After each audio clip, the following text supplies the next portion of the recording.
Oke, next. Nah, kita mulai dengan muka gelombang. Jadi kalau ada di situ terlihat ada apa namanya? Ada sebuah sumber cahaya atau sumber gelombang. Biasanya dia berupa titik ya. Nah, si titik itu kemudian dia apa namanya? Pada jarak yang masih dekat di area di sekitar pusatnya itu muka gelombangnya itu masih relatif melengkung atau berbentuk uh, apa namanya karena memang sumber aslinya kan bulat ya. Jadi sebuah titik biasanya kalau cahaya itu sumbernya titik, maka di area yang masih dekat itu dia masih sedikit melengkung ya, istilahnya curved wavefronts. Nah, tetapi ketika sudah pada jarak yang sangat jauh dari sumber cahaya, maka bisa dianggap bahwa muka gelombangnya berbentuk rata atau mendatar ya. Jadi biasanya nanti dalam apa namanya dalam penggambaran alat-alat optik itu yang dipakai adalah yang rata ini, yang cahaya yang sebelah kanan, yang garisnya lurus ya, yang sebelah kanan. Jadi kalau nanti ada penggambaran cahaya yang masuk ke lensa dan seterusnya, pasti yang dipakai adalah yang berbentuk plane ya, bukan yang curve, bukan yang masih melengkung, tapi yang rata ini. Artinya apa? Artinya cahaya itu mengenai titik tertentu waktunya bersamaan. Ya, jadi mengenai satu lensa, permukaan lensa atau cermin di satu area, di satu titik itu secara bersamaan. Kalau melengkung kan itu masih berbeda ya. Oke, berikutnya. Nah, pembiasan cahaya ini fenomena pertama. Kita ketahui bahwa kelajuan cahaya di ruang hampa itu berdasarkan hasil eksperimen yang ada itu 3,00 kali 10 pangkat 8 meter sekon ya. Tapi ini untuk di kelajuan di ruang hampa. Nah, tapi dalam bahan kelajuan cahayanya lebih kecil dibandingkan kelajuan cahaya di ruang hampa. Kenapa bisa begitu? Karena kalau kita tahu di ruang hampa artinya komponen atau isi dari ruangan tersebut memang seolah-olah dianggap hampir tidak ada material. Jadi gelombang cahaya itu sebagai gelombang elektromagnetik, dia bisa berinteraksi secara langsung tanpa adanya penghambat. Tapi kalau ada bahan, apalagi bahannya itu bahan tertentu solid misalkan ya, atau nanti di sebelah kanan kan terlihat nih ada yang solid, ada yang liquid. Itu yang solid itu rata-rata sebagian besar itu memang memiliki nilai yang besar ya. Misalkan di apa di intan ya diamond ini dia nilai indeks biasnya itu besar.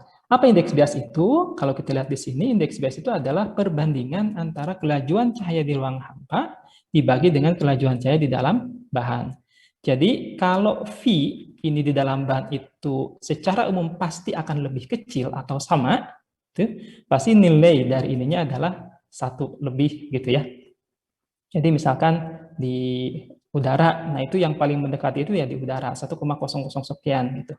Tapi kalau sudah di liquid, di benzen, di air, misalkan di air 1,333, artinya si V atau kecepatan cahaya atau kelajuan cahaya di dalam bahan itu jauh lebih kecil dibandingkan kelajuan di ruang hampa. Gitu ya. Jadi analoginya adalah sama seperti di pertemuan sebelumnya saya sampaikan. Jadi kalau cahaya di ruang hampa itu seperti orang banyak berlari itu ya, gelombang menjalar biasa saja, tetapi ketika melalui suatu medium yang rapat, otomatis dia akan mengalami benturan dan akan mengalami perlambatan gitu ya. Oke, berikutnya. Nah, hukum pembiasan cahaya. Jadi di sini terlihat di gambar yang paling atas, itu kalau ada cahaya datang dari sebelah kiri, pojok kiri atas ini, sinar datang, incident ray, mengenai datang dari sebuah medium, di sini itu air, dengan nilai N-nya adalah 1, dari yang medium yang kurang rapat menuju medium yang lebih rapat. Di mana air, di sana air ada water ya, jadi kalau udara itu 1, air itu 1,33. Jadi, sebagian cahaya ketika melewati permukaan itu akan dipantulkan. Kita lihat di sini, theta 1 sama dengan theta 1. Karena menurut hukum pemantulan, itu sinar datang ketika permukaannya rata, itu akan dipantulkan, dan sinar datang dengan sinar pantul itu memiliki nilai yang sama. Tapi sebagian cahaya itu akan masuk ke dalam medium yang lebih rapat. Kalau dipantulkan, otomatis dia berada pada medium yang masih sama ya. Oke, pesan.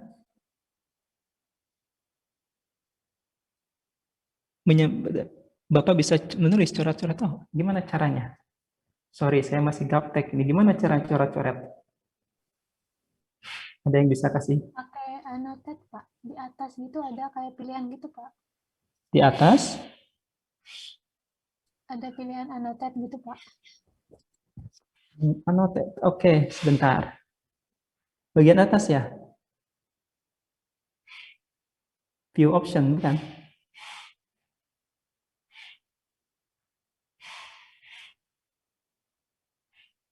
Oke, saya tidak menemukannya. Annotate.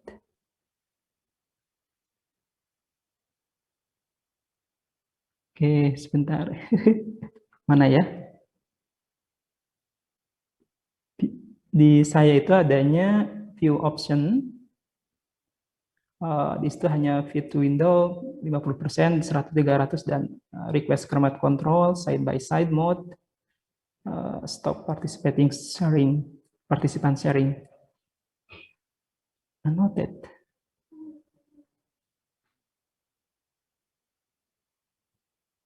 Di bawah. Oke.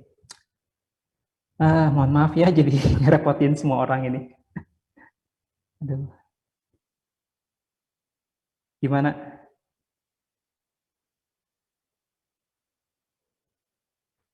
Coba di screenshot kan, kirim ke grup. Oke, boleh. Mohon dibantu ya, supaya biar apa semuanya maksimal ya pembelajarannya.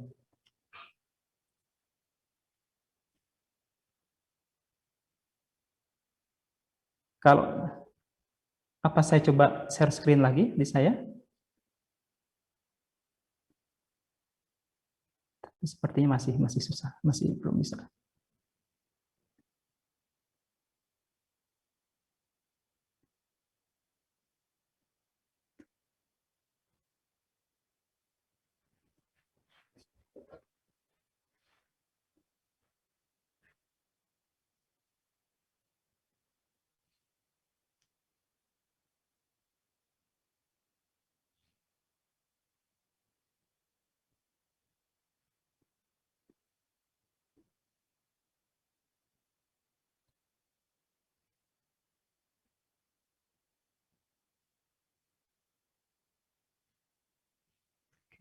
Tunggu. Belum ada. Mau nunggu annotate dulu atau ini atau mau langsung saja?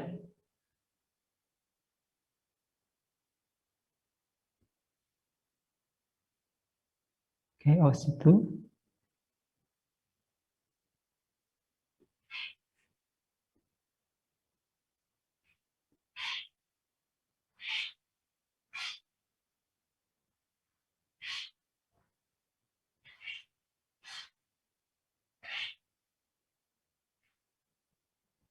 Sepertinya begitu ya. Jadi saya itu posisinya sama seperti kalau saya ngajar, saya kan punya kontrol untuk itu ya. Tapi kalau kalau yang karena saya nge-share, tapi kalau yang nge-share-nya Sensa, mungkin yang bisa itu Sensa ya, bukan saya. Karena saya posisinya sebagai peserta di sini. Jadi saya hanya bisa nunjuk-nunjukin.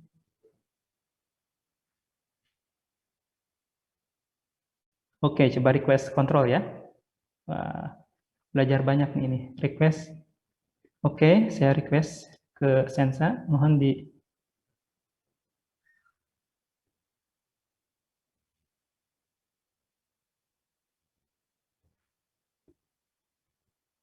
Oke, sekarang bisa nih. Coba pointer option.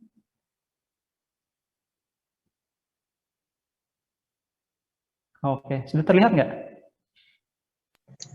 Terlihat, Pak. Terlihat, Oke, Pak. kita balik lagi ya. Tadi sampai mana ya? Sampai pembiasan ya. Boleh di slide sebelumnya. Saya bisa ini nggak? Oh, bisa ya. Oke. Oke, terlihat ya. Jadi sampai sini tadi, kalau misalkan dia masuk dari medium yang kurang rapat, N-nya 1, berarti kan di sini kecepatan jauh lebih besar, kemudian melambat di air ini, maka terjadi hukum pembiasan, di mana sudutnya itu menjadi mengecil di sini ya. Nah, kebalikannya, kalau misalkan dia cahayanya datang dari medium yang lebih rapat, diindikasikan dengan apa namanya indeks bias yang lebih besar menuju medium yang kurang rapat, maka dia akan dibiaskan dan pembiasannya itu menghasilkan sudut bias yang jauh lebih besar. Sebagian tetap akan dipantulkan ya. Nah, akan dipantulkan ini tetap memiliki sudut yang sama. Nah, hukum yang terkenal adalah hukum Snellius, di mana N1 sin theta 1 sama dengan N2 sin theta 2. Cara paling mudah untuk mengingat rumus ini atau memahami rumus ini adalah kita ingat bahwa yang namanya fungsi sinus itu dia semakin besar sudutnya maka semakin besar angkanya. Di mana sinus maksimum adalah sinus 90 derajat, nilainya 1 ya. Kalau sinus 30 nilainya setengah ya. Jadi semakin kecil sudutnya berarti nilainya juga akan semakin kecil. Nah, ini kan perkalian N dikalikan dengan sin. Ini harus equal N2 sin theta 2. Jadi, logikanya, kalau N-nya sudah besar, maka sinus sudutnya harus kecil. Dan sini kalau N-nya kecil, maka sinus sudutnya harus besar. Kita lihat di sini, ketika N-nya besar, ya, ketika N-nya sama dengan 1,33, maka sudutnya kecil. Tetapi ketika N-nya 1, indeks biasnya 1, itu sudutnya jadi besar. Gitu ya, untuk mengingatnya seperti itu. Berikutnya, nah, pemantulan total internal. Apa itu pemantulan total internal? Yaitu terjadi ketika cahaya menjalar dari medium yang rapat ke medium yang kurang rapat. Ini hanya terjadi ketika cahayanya datang dari yang rapat menuju yang kurang rapat. Karena tadi logikanya kalau yang dari rapat, maka dengan sedikit sudut, karena mediumnya rapat, dia akan menghasilkan sudut bias yang jauh lebih besar. Karena medium udaranya jauh lebih kecil. N1 sin theta 1, N2 sin theta 2. Ketika N air ini besar, maka sedikit sudutnya akan menghasilkan sudut bias yang besar. Karena pengalih dari N-nya adalah kecil. Nah, kalau saya besarkan sedikit, theta 1-nya saya naikin, sekarang saya ngabarnya dari sini, nembaknya dari sini, jadi theta 1-nya diperbesar, ini masih sedikit, belum 90 derajat, tetapi sudut dari biasnya sudah 90 derajat. Nah, ini disebut sudut kritis. Sudut kritis itu ketika sudut tembaknya dari medium yang rapat ini menghasilkan sudut bias yang nilainya 90 derajat. Jadi cahayanya itu nggak tembus ke sana, tapi menjalar di permukaan. Ketika nilai atau ketika sudutnya saya tambah lebih besar dari sudut bias, maka sudah logikanya sudah pasti si cahaya tidak akan ke sana, tapi akan semakin balik ke sebelah sini. Karena sudut ini dari garis normal ke sudut bias ini akan semakin besar, gitu ya. Nah, ini yang disebut sebagai total internal reflection. Jadi seolah-olah cahaya itu mengenai cermin dan dia mengalami pemantulan. Padahal ini air saja. Air, ini permukaan air, atau ya permukaan air, ini permukaan udara. Tidak ada cermin di sini. Tetapi ketika kita menembakkan pada sudut melebihi titik sudut kritisnya, maka akan terjadi total internal reflection. Ya. Oke. Nah, hukum pemantulan tadi sudah saya sampaikan di awal ya, bahwa untuk sebuah permukaan ketika ada sinar datang memiliki theta I terhadap bidang normal atau garis normal itu adalah garis yang tegak lurus dari permukaan. Kemudian dia akan mengalami pemantulan yang sudutnya itu sama. Jadi sinar datang akan mengalami pemantulan dengan sudut yang sama. Theta I sama dengan theta pemantulan ya, incidence reflection di sini. Oke, ini mudah difahami saya pikir. Nah, Tetapi ada juga ya pemantulan yang disebut berbeda. Misalkan di sini istilahnya spekular dan pemantulan difusi. Kalau spekular itu pemantulan yang sinar yang dipantulkan bergerak ke arah yang sama. Biasanya untuk permukaan yang rata kayak tadi ya. Makanya misalkan untuk garis yang ini, sinar yang pertama, ini kan garisnya digambarnya rata begini ya. Karena tadi kalau kita ingat di slide pertama, untuk titik yang jauh dari sumber cahaya, itu dia seperti sebuah permukaan yang rata ya. Jadi plane, bukan curve lagi. Jadi dia mengenai titik yang sama, berjalan merambat ada titik yang sama di sini ya. Nah, untuk yang spekular, karena permukaannya rata, maka dia akan mengalami pantulan dengan arah yang sama. Sudut pantulnya sama ya dengan sudut datangnya. Tapi kalau difusi, pemantulan Baur itu sinar datangnya sama, tetapi karena permukaannya berbeda-beda, maka tergantung di mana dia mengenai permukaan tersebut, dipantulkan akan tidak seragam. Ya. Nah, pembentukan bayangan pada cermin. Kalau cermin, ya biasanya kita bicara cermin itu kan permukaannya spekular ya, rata biasanya. Maka yang terjadi adalah sinar yang datang itu akan dipantulkan dengan sudut yang sama. Sehingga bayangan yang terjadi pada cermin itu mempunyai 3 sifat, yaitu bahwa dia akan bersifat tegak, artinya sama arahnya, tidak terbalik. Besar bayangannya sama dengan besar benda, ini jarak bayangan juga sama dengan jarak dari benda. Jadi ini sifat dari bayangan pada cermin. Ini kita sudah masuk ke beberapa alat optik, yaitu cermin. Nah, contoh misalkan di sini kalau saya punya objek di sini ya, kemudian di sini ada cahaya, otomatis kan kalau yang namanya terlihat itu sebenarnya karena ada cahaya menjalar dari benda tersebut sampai ke mata kita. Jadi itu yang disebut dengan terlihat. Berarti kalau kita melihat objek di sini ada objek, ya di sini kita punya cermin, maka dia akan memiliki sudut ke sini. Ini ada garis normal, ada theta datang, ini theta pantul, akan terlihat seperti ini. Nah, sifat dari cermin itu seolah-olah si bendanya itu datang dari belakang sini. Ya. Jadi, seolah-olah bendanya itu berada di belakang cermin. Nah, bayangan yang seperti ini yang kita sebut sebagai bayangan maya. Bayangan maya itu bayangan yang terlihat, tetapi sebenarnya kita tidak bisa menemukannya ada di mana. Karena kalau saudara bercermin seperti ini, melihat ada catur gitu ya, bilah catur, ini apa namanya nih, kita melihat seperti ada yang sama di belakang cermin. Tapi kalau kita di cerminnya nggak ada, karena cermin itu kan tipis sekali dan tidak ada itu. Kalau kita simpan layar di sini juga kita tidak bisa mendapatkan bayangan tersebut. Jadi bayangan yang terlihat di belakang cermin itu disebut bayangan maya. Kenapa disebut bayangan maya tadi? Karena ingat, cermin itu prinsip dasarnya adalah pemantulan. Kalau pemantulan berarti cahaya itu balik lagi. Tidak ada sesuatu yang menembus cermin itu. Nah, bayangan itu harusnya dibentuk oleh sinar yang datang dan sinar yang pantul. Jadi kalau ada bayangan yang berada di belakang cermin, berarti dia bukan bayangan sebenarnya.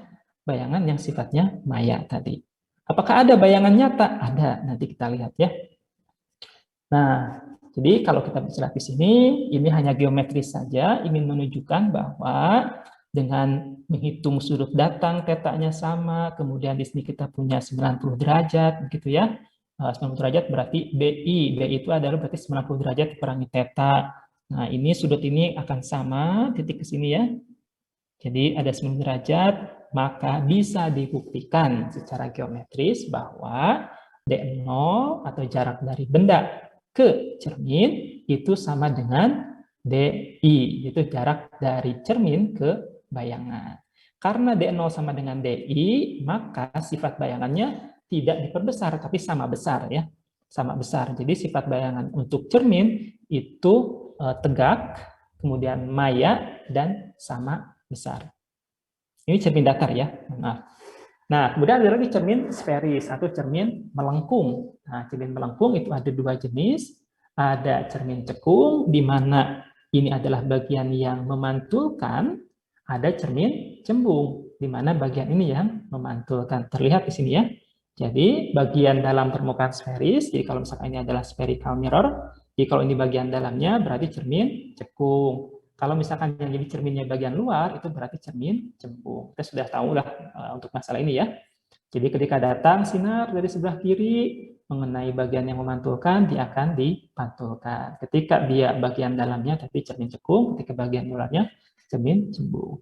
Nah, sumbu utama sendiri adalah garis lurus yang melalui pusat kelengkungan. Jadi di sini yang melalui pusat kelengkungan. Jadi kalau ini ditarik, sebenarnya kan dia bisa bentuk lingkaran di sini.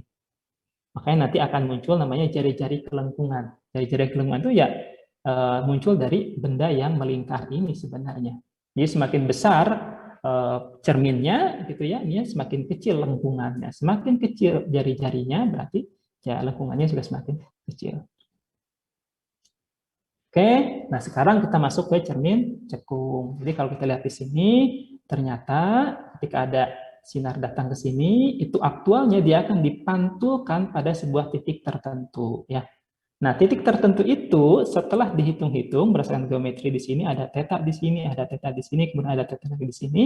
Ternyata jarak fokus pada cermin cekung adalah separuh dari jari-jari kelengkungan. Tadi jari-jari kelengkungan itu adalah kalau saudara ini tarik terus ke sini, terus itu sampai ke bawah lagi, itu kan akan membentuk suatu lingkaran. Ya, itulah kelengkungan lingkaran itu. Jadi fokus itu adalah setengah dari jari-jari kelengkungan. Jadi kalau ini jari-jarinya di sini dari C ke B, nah ini adalah jari-jari kelengkungan dari si spherical mirror tadi ya, atau cermin yang melengkung tadi. Nah, ini beberapa sinar istimewa. Saya mengingatkan saudara tentang materi yang di SMA ya, tentang sinar-sinar istimewa. Di situ ada ketika sinar datang, kemudian sejajar sumbu utama, maka dia akan dipantulkan menuju titik fokus. Ini ceritanya sinar istimewa yang pertama, di mana jarak fokus adalah jarak antara titik fokus dengan cermin. Sini ya. Tadi di sini adalah titik di mana semua cahaya itu mengumpul di titik ini. Setiap sinar yang datang, teorinya dia akan mengumpul pada titik di sini. Ini teorinya ya, karena nanti kita akan bicara ada aberration, apa namanya, spherical aberration ya di bagian akhir. Kok mana sekarang ini ya? Oke, aberasi optik. Oh, ini ternyata ada di sini. Jadi tadi teorinya, sorry, ini slide-nya benar ya? Oke, saya sepertinya salah ini. Nanti saya lewat ini, harusnya nggak di sini.